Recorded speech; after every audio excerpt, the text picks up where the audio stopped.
Bismillah, alhamdulillah, salatu wassalamu ala rasulillah wa ala alihi wa sahbihi wa man wala, thumma amma ba'd. To proceed, inshallah, today we will go over the station of bewilderment or dahash, and in the session, in the fiqh session, we will go over al-luqata wal-laqit, which is lost and found property, and the laqit would be the foundling, the child that was found.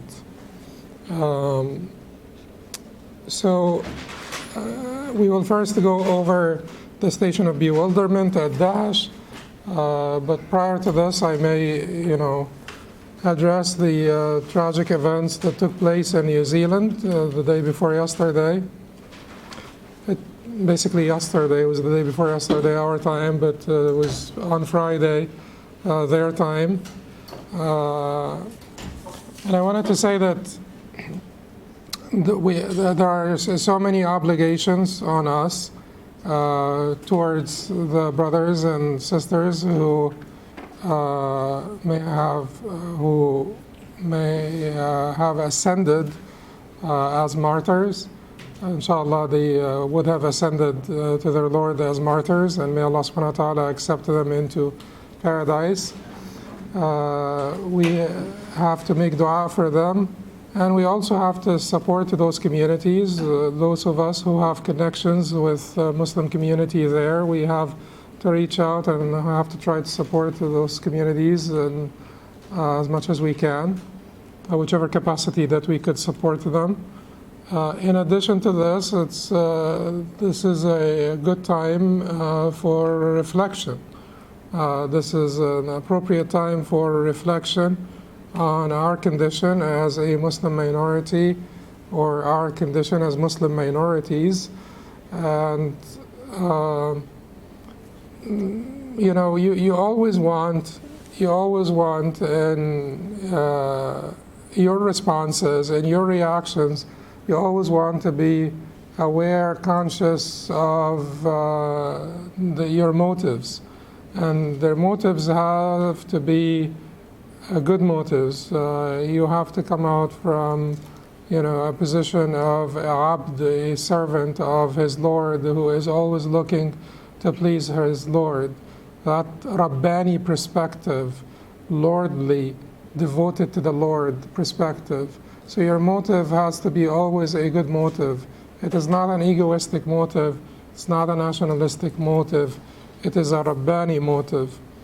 Also, we have, within the Muslim community, you tend sometimes to have the more activist approach to thing and the more spiritual approach to thing, and you want to have the more prophetic approach to thing, which is a balanced approach that does not deny our spirituality, that does not disconnect us from sort of the origin, the teleological worldview, that does not basically make us heedless of the fact that everything that happens in this universe is by the leave and permission, by the permission of Allah subhanahu wa ta'ala, and for a purpose that He knows and we may not be able to completely comprehend. We have to delegate to Allah, we have to rely on Allah, we have to defer our unanswered questions to His supreme wisdom. All of us we have to do, and we have to trust in Him, and we have to put our trust in Allah subhanahu wa ta'ala and His mercy and His compassion, His justice and His wisdom. At the same time, we have to do our part, and we should never be disconnected from the reality that we live in, and we should be aware of this reality. We should not be comatose. Should be aware of the reality, and we have to do our part and seize the moment for a positive change. And there are particularly two extreme consequences whenever these things take place. There are particularly two extreme consequences that can happen to a community. One is when people rush to assimilate so that they can get some relief from the pressure they're feeling. It's not only the particular incidents that take place every once in a while, it is also the ongoing toxic environment that puts a lot of pressure on the Muslims, particularly adolescents, 13 to 19, who are usually in search of identity and looking for some confirmation of identity and sometimes rejection of their original identity. There is certainly a lot of pressure, and we have to be aware of this and not deny it. And people tend to assimilate so that they could just feel some relief, or so that they can basically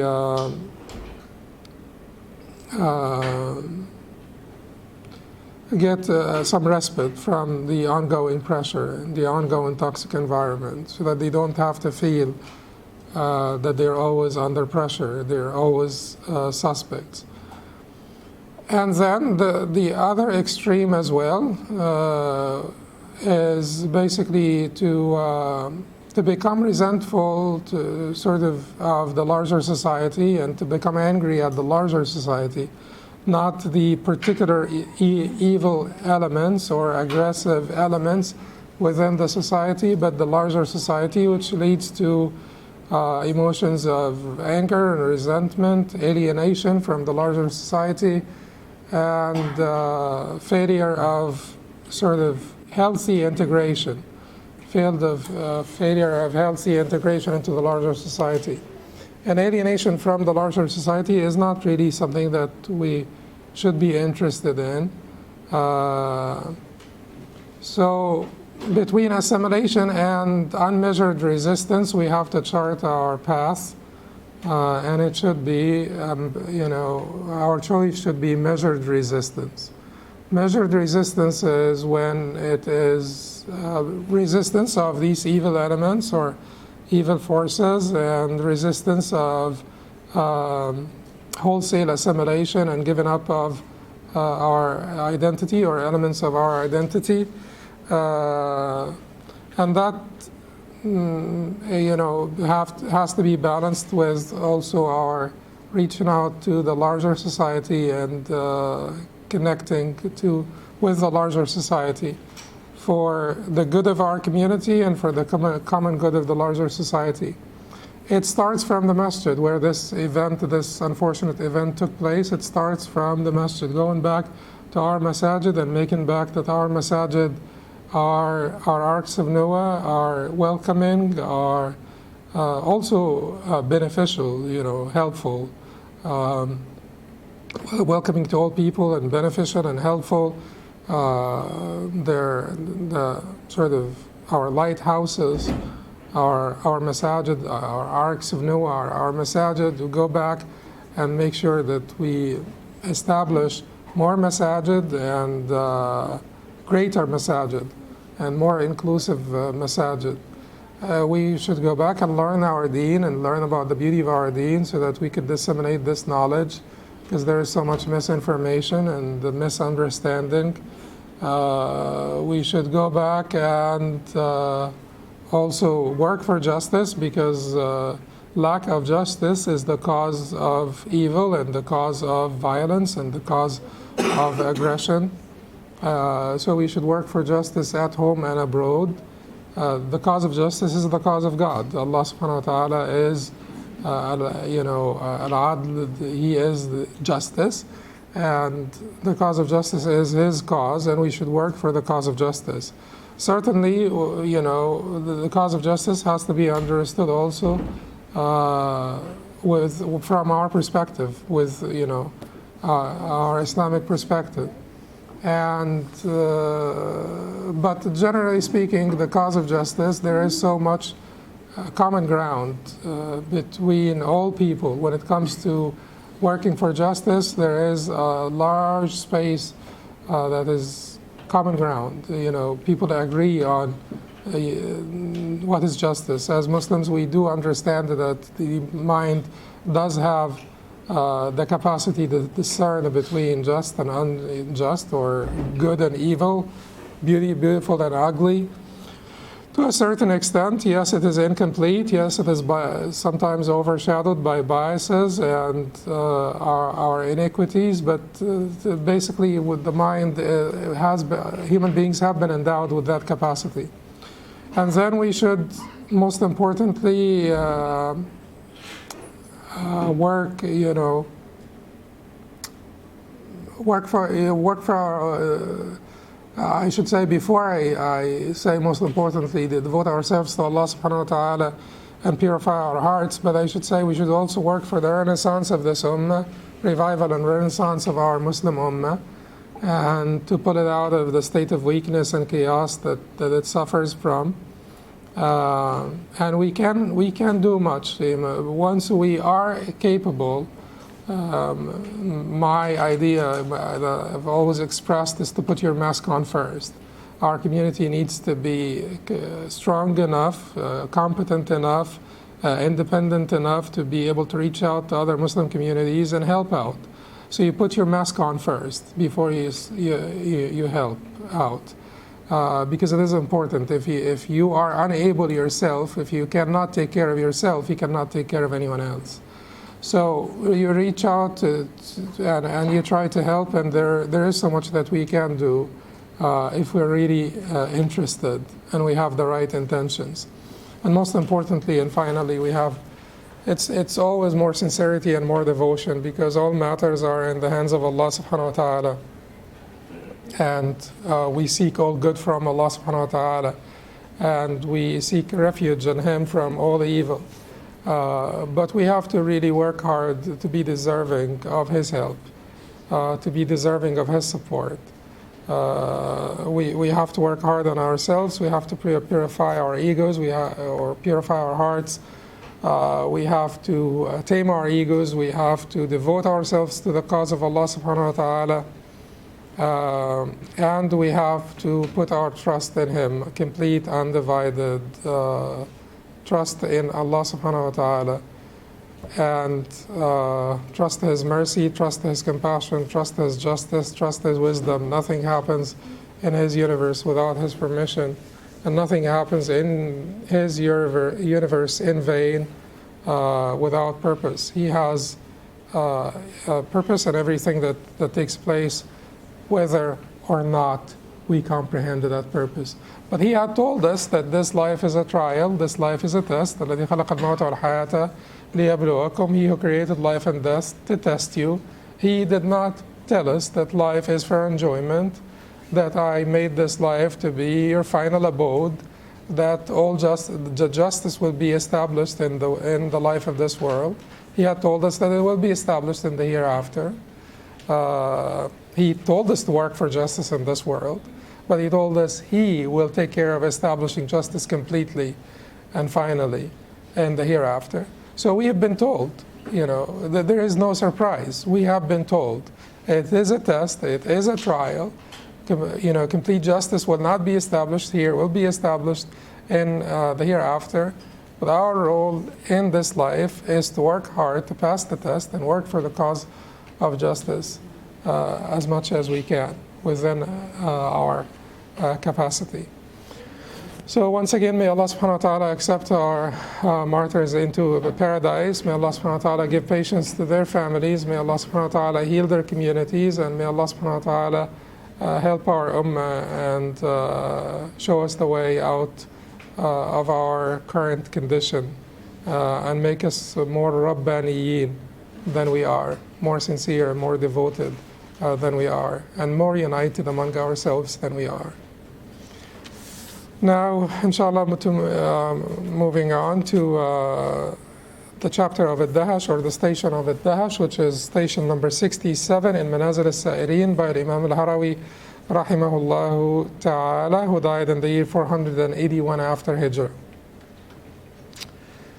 The Shaykh started this station like usually he starts with an ayah in the Quran. He started this station by saying, قال الله عز وجل فَلَمَّا رَأَيْنَهُ أَكْبَرْنَهُ. Allah the Almighty said, so as soon as they saw Him, they were greatly amazed at Him. They were greatly amazed at Him. And you wonder what is the relationship between al-Haj and this particular verse, and the relationship is obvious. Well, first of all, why did the Shaykh not mention an ayah of the Quran that looks more relevant, that sounds more relevant than this particular ayah, an ayah about, dahash in per se? Because the dahash was never mentioned in the Quran. The word dahash, concept was not mentioned in the Quran. It was not mentioned in the Sunnah of the Prophet ﷺ either. And but the reason why the Shaykh chose this ayah is because dahash, when you say dahisha, it means that he was astonished. In the passive voice, dahisha is the passive voice. Duhisha would be in the active voice. Duhisha would be the passive voice. So dahisha would be the active voice. Duhisha would be the passive voice. Both would mean he was astonished. But there is no active voice of it in English. So you could say he marveled at, but he was astonished. But it is not only astonished. He is astonished to the point or to the extent of bewilderment. The astonishment overtook him to the extent of bewilderment, to the extent of confusion. And that is what dahash means. Dahash would be the verbal noun from dahisha or duhisha. If you say, you surprised him, I surprised you, you will say dahashahu. He dahashahu, not dahishahu, dahashahu. So he surprised him, he astonished him. I surprised him, dahashtuhu. But in summary, the concept itself is about being astonished to the level of bewilderment or confusion. And that has not been mentioned in the Quran, has not been mentioned in the Sunnah of the Prophet ﷺ within the context of, the relationship between al-Abd and al-Rabb, between the servant and the Lord. It is therefore not a station, it's an incidental occurrence on the journey to Allah subhanahu wa ta'ala. An incidental occurrence. It may occur to people, but it is not a station to be sought after. It is not virtuous in and of itself to be pursued. There is no virtue in being bewildered or confused. It is not a virtue in and of itself to be pursued.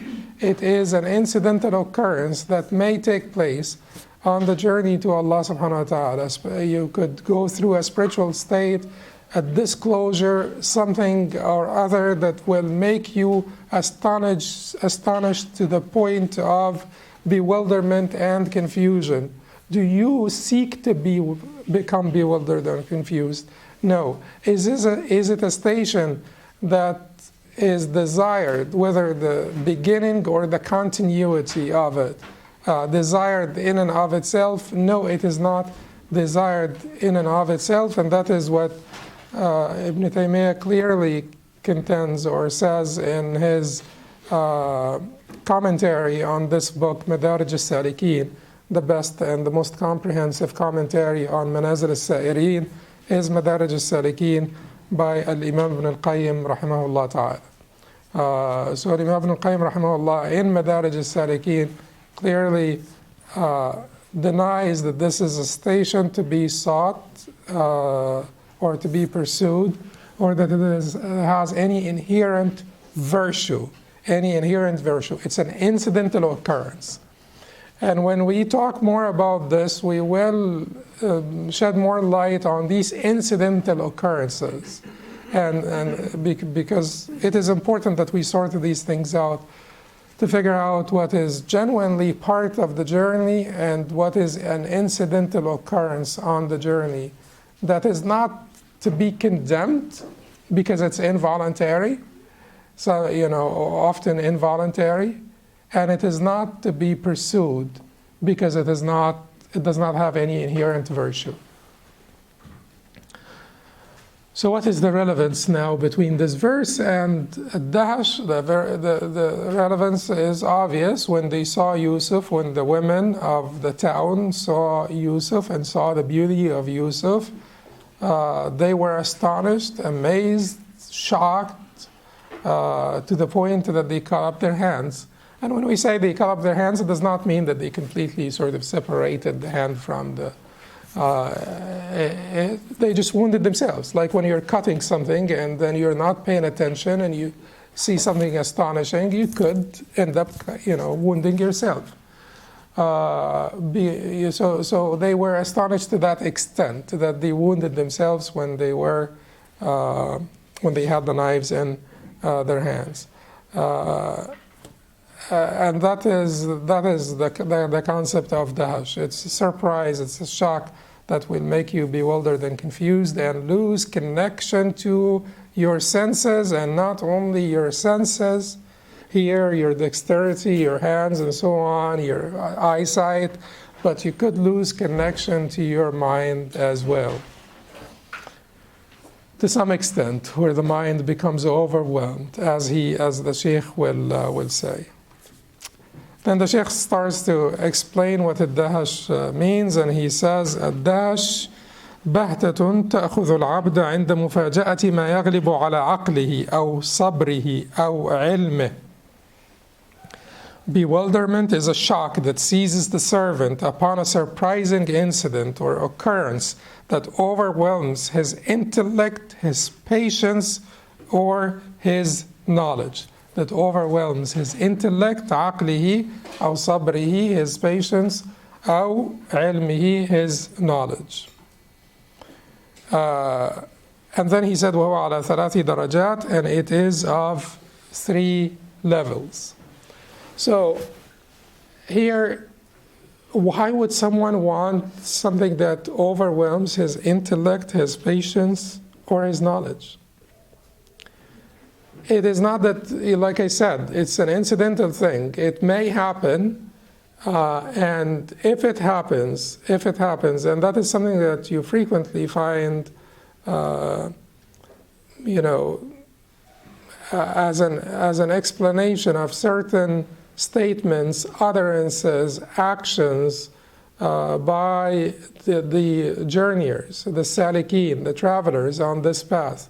When we try to explain some statements of theirs that are confusing, that do not seem to be compliant with the apparent implications of the Quran and the Sunnah, or of the text of the Quran and the Sunnah, then you would say that this would be, the best that we can say about this is that the person is ma'zur, excused, because he was overwhelmed by his spiritual state, to the point that he was not discerning enough.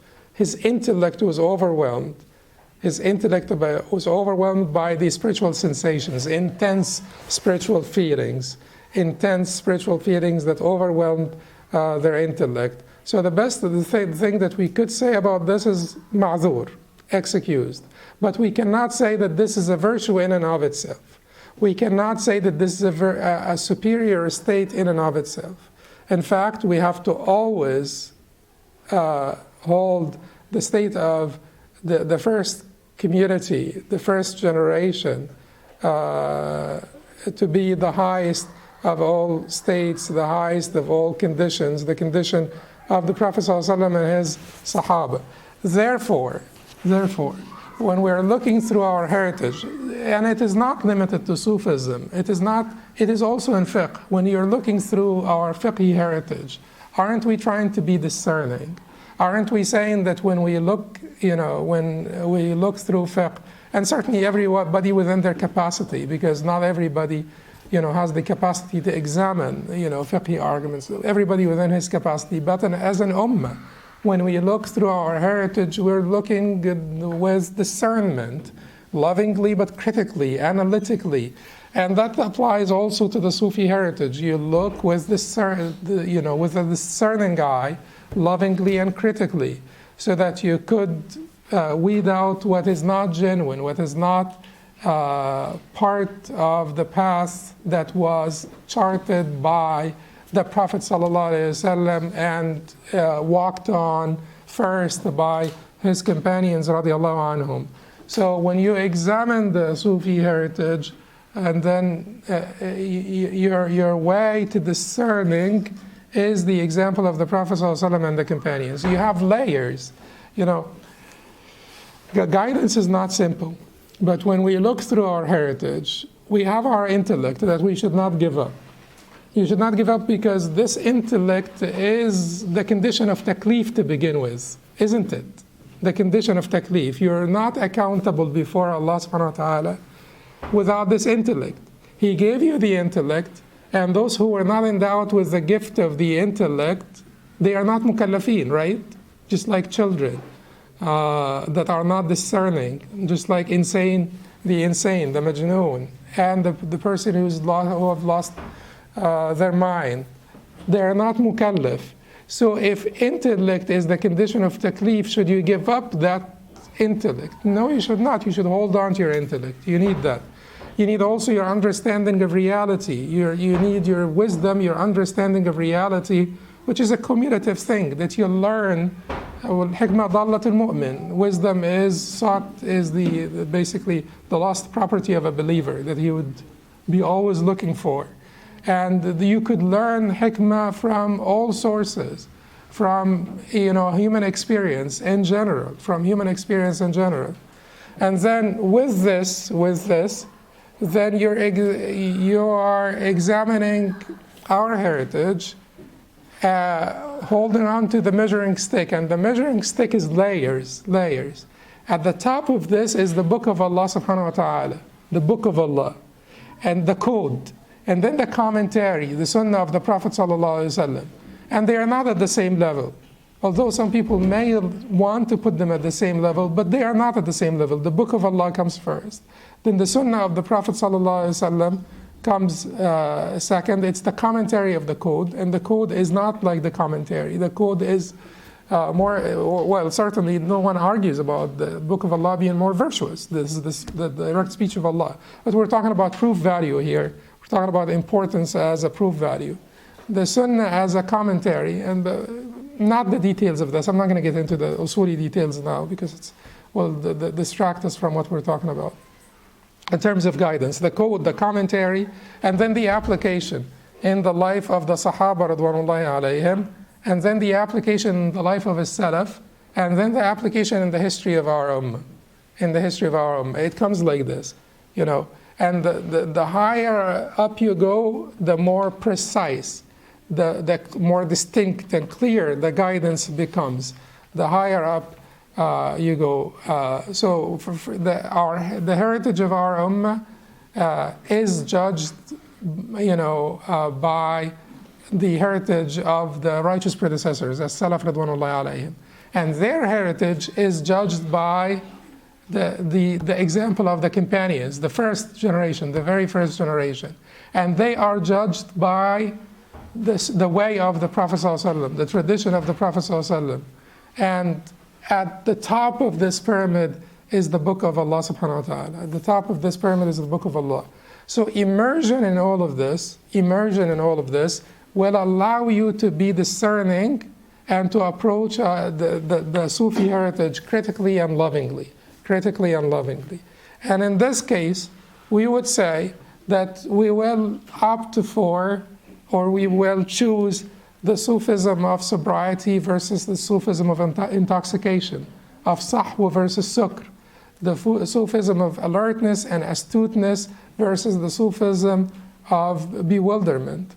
We will choose the Sufism, and this is all Sufism, and but certainly expressed to the variant degrees by variant seekers, and some of the seekers and some of the masters of the past were more compliant, and they were their statements were less confusing. People like al-Junayd, people like Ma'ruf al-Karhi, and so on. They were more compliant. Their statements were clearer. They were less confusing than others. But even those who had some confusing statements, we will not basically abandon them. We will not disown them. We will continue to own them. We will continue to own their legacy and be while being discerning, And we will choose the Sufism of al-Baqa versus the Sufism of al-Fana, for instance, the Sufism of subsisting by Allah, for Allah, with Allah, as we have always said, versus the Sufism of vanishing, because of our understanding of the example, the best example, the beacons of light, our lighthouses, the Sahaba, and certainly on top of this is the example of the Prophet ﷺ. So this immersion will help you, and inshallah, with sincere intentions, you will not be lost, and you will not be confused, and you will not be bewildered. Let's go back to bewilderment. Ad-Dahash. So the Shaykh then said that this dahash, this bewilderment, is at three different levels. He said, الدرجة الأولى دهشة المريد عند صولة الحال على علمه. The first level is the bewilderment of the murid. And we said that the Shaykh divides the phases to al-murid, which is al-murid is what? The seeker. And then salik is what? The traveler, the one who's already advanced in the journey, made some progress in the journey. And the muhibb is the lover. And that is usually, he reserves this usually for fana, because in this particular book, not in all of his books, by the way, but in this particular book, the Shaykh makes al-fana the ultimate, objective. So he says, الدرجة الأولى دهشة المريد عند صولة الحال على علمه. The first level is the bewilderment of the murid upon the state overpowering his knowledge, upon the state which is his spiritual state overpowering his knowledge. That's a confusing statement. That is a problematic statement, because, then we will have to say, before you disown the Shaykh, you say to yourself, was the Shaykh compliant by the Shara throughout his life? You go back and read, the biography of Imam al-Harawi, you find him to be a perfectly compliant scholar with the Shara throughout his life. And then you go back and try to figure out, in light of that, you go back and try to figure out this statement. What could he have meant? It is problematic. And it would have been better for it not to be problematic. We agree. We must agree. It is better not to make problematic statements unless you clarify them. But in light of our understanding of the Shaykh's heritage, of the Shaykh's life, and the Shaykh's heritage, we will have to find a way to reconcile between this and a problematic statement. So we will say what? Al-hal is the spiritual state. Knowledge is your knowledge of the Quran and the Sunnah, and halal and haram and so on and so forth.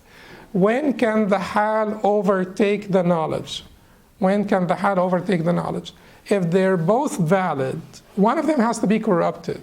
When to conceive of a conflict between al-hal, the spiritual state, and knowledge, one of them has to be corrupted. Because if this hal is coming to you from Allah, and this knowledge is the knowledge of the revelation that came down from Allah, a conflict is not conceivable, right? Right. So one of them has to be corrupted. In this case, you will have to, can the knowledge be corrupted? Yes, the knowledge can be corrupted. Because it may be knowledge that you acquired for the wrong reason. Your motive in acquiring this knowledge may have been for the wrong reason. Then it is not really giving you guidance.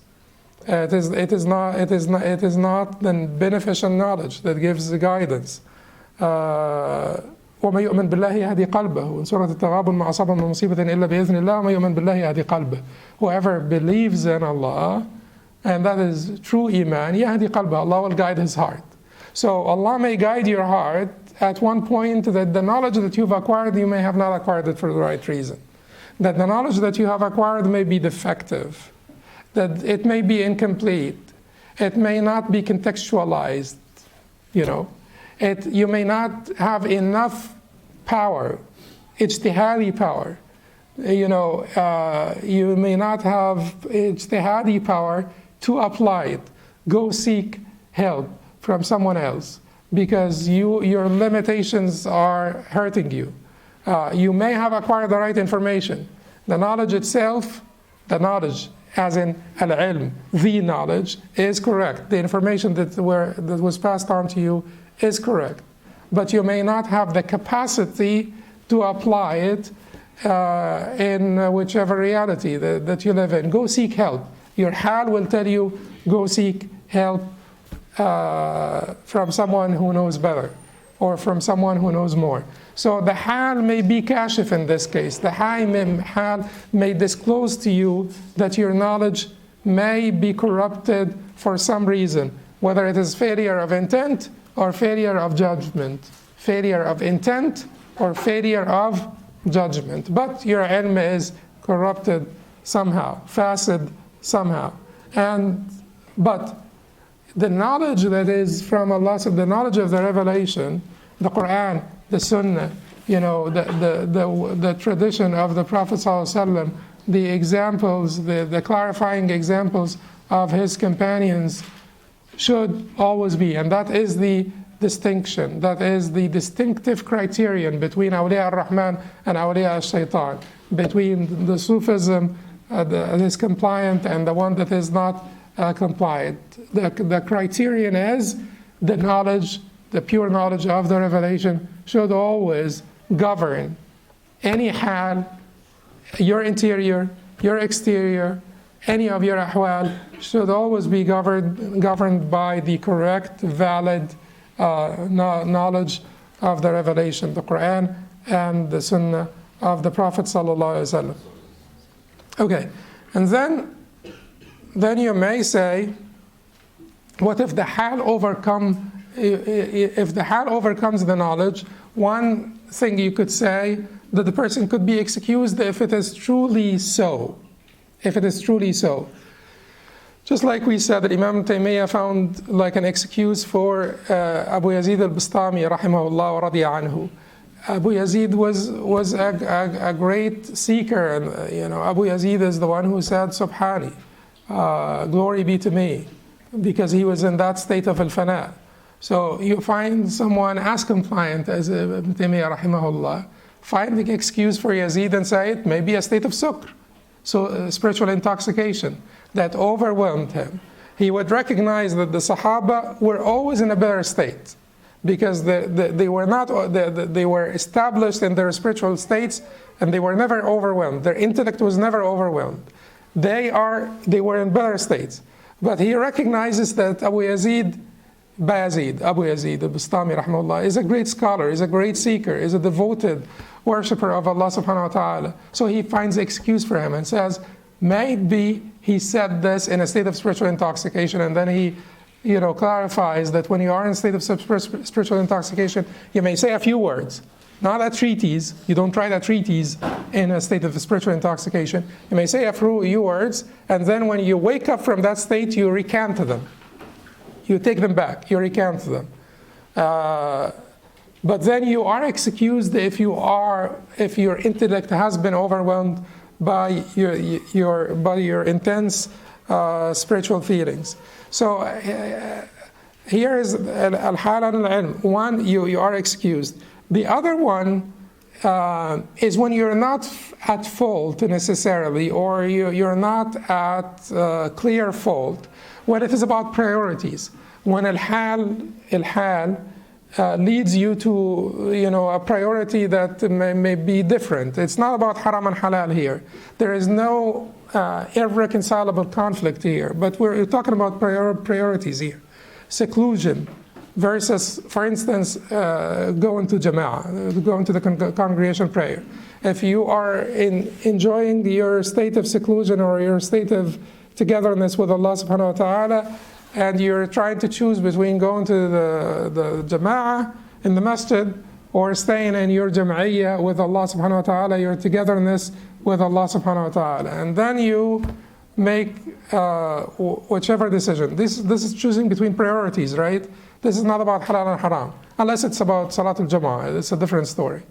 Or unless about Salat al-Jama'ah, if you believe Salat al-Jama'ah is wajib, which is a different story also.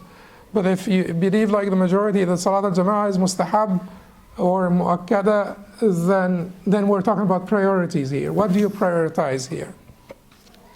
Take the example of Imam Malik, for instance, and the Malikis after him. So Imam Malik radiallahu anhu, he did, it has been established that he was not, at least towards the end of his life, at least for a couple of years at the end of his life, that he did not go out Salat al-Jama'ah.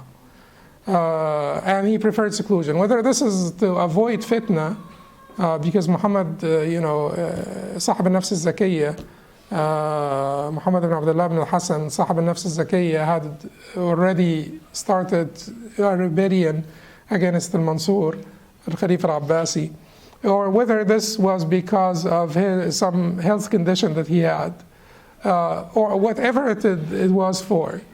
But have you ever found the Malikis, rahimahumullah, hafiz al-ahya' minhum, have you ever found the Malikis trying to basically justify this by saying, it was a good thing, to not go out to Salat al-Jama'ah because, his seclusion at home was superior? For a few years? Couple of years, yes. The Malikis tried to no, they did not. They did not. Did Imam Malik himself try to justify it? No, he did not. Did he refer the people to his hal? No. Actually, what is reported is that he may have referred the people to his uzr. He's told them that, I have a uzr, but, I will not, I don't need to discuss it. I don't need to discuss it. So uzr versus hal versus I know better. No, I have an excuse. And the Malikis, rahimahullah, hafiz al-ahya' minhum, they also did the same thing. So that is the difference here. You should never counter the established shara, the established knowledge of the revelation by any hal. The most that we can say is, you're excused. If the hal basically points you to a different priority, or if it completely overwhelms your intellect, you may be excused if your intellect was completely overwhelmed to the point of sukr, or spiritual intoxication. So is that clear? The hal and the ilm, because that is extremely important. Then the Shaykh said, دهشة المريد عند صولة الحال على علمه والوجد على طاقته.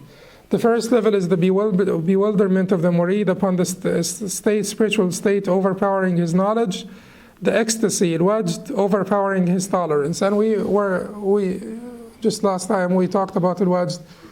Ecstasy is the prevalent translation of al-wajd, but wajd, as we said, it is whatever a find, procurement or finding something. It is the intense feelings that you find upon a certain sort of spiritual disclosure or experience that may cause ecstasy, but it may also cause grief or anxiety, intense feelings in general, generically speaking, intense spiritual feelings because of a disclosure or a spiritual experience that is intense. So al-wajd could overpower his tolerance. When you have this wajd, the intense feelings, intense spiritual feelings, overpower his tolerance, his taqa. It means here that you may do something unexpected that looks purposeless or unexpected. You may scream, you may jerk violently or something like this. It's not like we talked about this last time and we're not going to repeat it. It's not like you're going to invoke it or invite it. But if it happens, then you're excused. The way of the Sahaba, Ridwanullahi alayhim, that is praised by the Quran is the goosebumps, the shivering of the skin, and then the relaxation of the heart and complete comfort and inner peace. So some physical manifestations of this intense spiritual feeling in the sense of goosebumps, shivering of the skin, maybe a little bit of rocking, a little bit of movement, but not beyond this. That is for the Sahaba radwanullahi alayhim, but not beyond this. Followed by, الله نزل أحسن الكتاب أحسن الحديث كتابا متشابها مثانية تقشعر منه جلود الذين يخشون ربهم ثم تلين جلودهم وقلوبهم إلى ذكر الله. So تقشعر منه, the skins shiver of the remembrance of Allah subhanahu wa ta'ala when they hear the recitation of the word of Allah subhanahu wa ta'ala that He had sent down. ثم تلين جلودهم وقلوبهم, and then their skins and their hearts relax. Complete comfort, relaxation, and the inner peace. So that is the wajd of the Sahaba. If you want to say that these are the physical manifestations of the wajd that the Sahaba used to experience, radiallahu anhum. Also, some has a little bit of rocking possible. But if it overwhelms your tolerance, that is not virtuous in and of itself. It does not have inherent virtue. You do not invite it. You do not invoke it. And certainly you do not pretend it. Certainly you do not pretend it. Because if you pretended, you're basically ruined everything. You've gone back to square one. If you have been traveling for 2 years, you're going back to square one once you do anything pretentiously. Then he said, وَالْكَشْفَ عَلَى هِمَّتِهِ. So, سَوْلَةِ الْكَشْفَ عَلَى هِمَّتِهِ, basically the disclosure overpowering his drive. Himma is the drive. And himma is the drive to reach a destination that is far away. So if the destination is brought close by disclosure, then that could lead to futur al-himma. That could lead to the himma fading out, your drive fading out. Basically, you're seeking Allah subhanahu wa ta'ala, you're seeking the pleasure of Allah, and then a disclosure will bring your objective nearer, closer. And that could lead you to have futur, to have sort of the weakness of the himma. But again, the example of the Prophet ﷺ and his companions is that their diligence, their spiritual vigor and their drive, and they never wavered. Never wavered. Never wavered. Then the Shaykh said, وَالدَّرَجَةُ الثَّانِيَةُ دَهْشَةُ السَّالِكِ عِنْدَ صَوْلَةِ الْجَمْعَ عَلَى رَسْمِهِ وَالسَّبْقَ عَلَى وَقْتِهِ وَالْمُشَاهَدَةِ عَلى رُوحِهِ. وَالدَّرَجَةُ الثَّانِيَةُ دَهْشَةُ السَّالِكِ, the second level is the bewilderment of the traveler. عِنْدَ صَوْلَةِ, upon صَوْلَةِ الْجَمْعَ عَلى رَسْمِهِ, upon the union overpowering his identity. يرحمكم الله. The union, your togetherness with Allah subhanahu wa ta'ala, your union with Allah subhanahu wa ta'ala, and that we've talked about this so many times before, and we don't mean by this monism. We're not monistic. We're not the people of hulul or ittihad or any of that. These are blasphemous concepts. Union is your togetherness with Allah subhanahu wa ta'ala, the conformity of your sort of will with His will subhanahu wa ta'ala, and your togetherness with Allah subhanahu wa ta'ala. But that union, your togetherness with Allah, could overpower your rasm. Rasm is whatever identity that Allah had given you, external and internal. Your person, your self-identity. Your self-identity can dissolve. We're talking about suppressing your ego, and like I said before, you do not, it is not meant for you to crush your ego to the point of annihilation.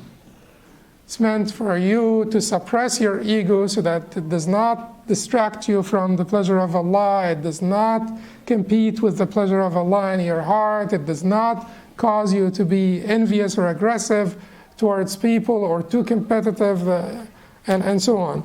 But sometimes your togetherness with Allah subhanahu wa ta'ala, your devotion to Allah can overwhelm your self-identity that you may forget about your self-identity, your rasm, your even your ism sometimes, because if there is no rasm, there is no ism. If there is no identity, if there is no self-identity, there is no name. And then the Shaykh said, الجمع على رسمه والسبق على وقته, the antecedents overpowering his time. The antecedents of Allah subhanahu wa ta'ala overpowering his time. So whenever you think of the antecedents of Allah subhanahu wa ta'ala, your time vanishes, because you're comparing it to infinity. You're comparing it to infinity. So whatever time, any span of time would completely vanish once you compare it to infinity. That's even mathematically correct, isn't it? Anything divided by infinity equals zero. So that's this concept here. وَالْمُشَاهَدَةَ عَلَى رُوحِهِ, the beholding of Allah subhanahu wa ta'ala, of the divine overpowering his soul.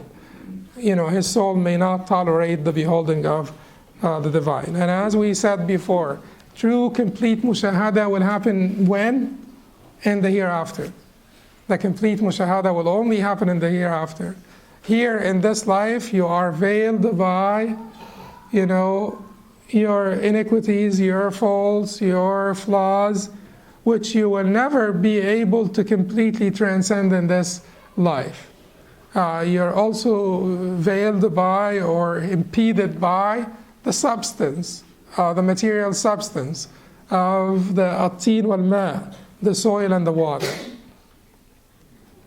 And then the Shaykh said, والدرجة الثالثة دهشة المحب عند صولة الاتصال على لطف العطية وصولة نور القرب على نور العطف وصولة شوق العيان على شوق الخبر. The third level is the bewilderment of the lover upon the communion overpowering the grants.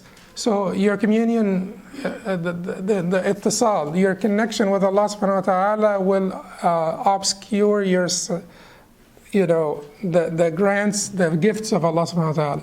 You're not seeing the gifts because you're seeing the giver. You're unable to see the gifts because you see the giver. Clear? Okay. And then وَصَوْلَتْ نُورِ الْقُرْبَ عَلَى نُورِ الْعَطْفِ, the light of nearness overpowering the light of kindness. Similar to the one before. The light of nearness to Allah overpowers the light of kindness, His kindness towards you. وَصَوْلَتْ شَوْقِ الْعِيَانَ عَلَى شَوْقِ الْخَبَرِ, the yearning of eyewitness overpowering the yearning that's a result of hearing reports. So the yearning that you have for Allah subhanahu wa ta'ala from hearing reports, from hearing the ayat and the hadith and the reports about Allah subhanahu wa ta'ala, about His majesty, His beauty, about His rewards and so on, this yearning that develops from this. Once you experience faith, the yearning that results from that experience will overcome the yearning that had resulted from the knowledge that you have amassed or that you have acquired. So eyewitness here means the eyes of the heart. You experience the divine with the eyes of your heart. And to some extent, that's the concept of natural belief versus evidentialist belief, or the sort of the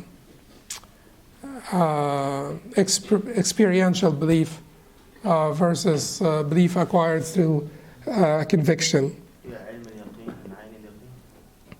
Yes, علم اليقين, عين اليقين, and حق اليقين.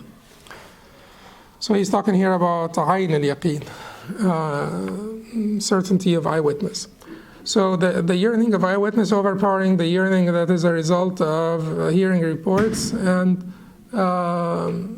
this reminds us of the importance of good deeds. For your faith to grow, for your faith to develop, you may learn more, and your faith may improve upon learning more about Allah subhanahu wa ta'ala, your faith will develop. But not like when you start to practice what you've learned and when you start to act on what you have learned. To do more and to get closer to Allah subhanahu wa ta'ala through good deeds and action is important. Waste no more time arguing about what a good man should be one. That's Marcus Aurelius. That's the what? Marcus Aurelius. So, but the idea here is وَقُلْ اعْمَلُوا فَسَيَرَى اللَّهُ عَمَلَكُمْ وَرَسُولُهُ وَالْمُؤْمِنُونَ وَسَتُرَدُّونَ إِلَىٰ عَالِمِ الْغَيْبِ وَالشَّهَادَةِ فَيُنَبِّئُكُم بِمَا كُنتُمْ تَعْمَلُونَ. Work. Because the faith that will develop from your experience is unrivaled. قل قولي هذا استغفر الله لي ولكم سبحانك اللهم وبحمدك اشهد ان لا اله الا انت استغفرك واتوب اليك.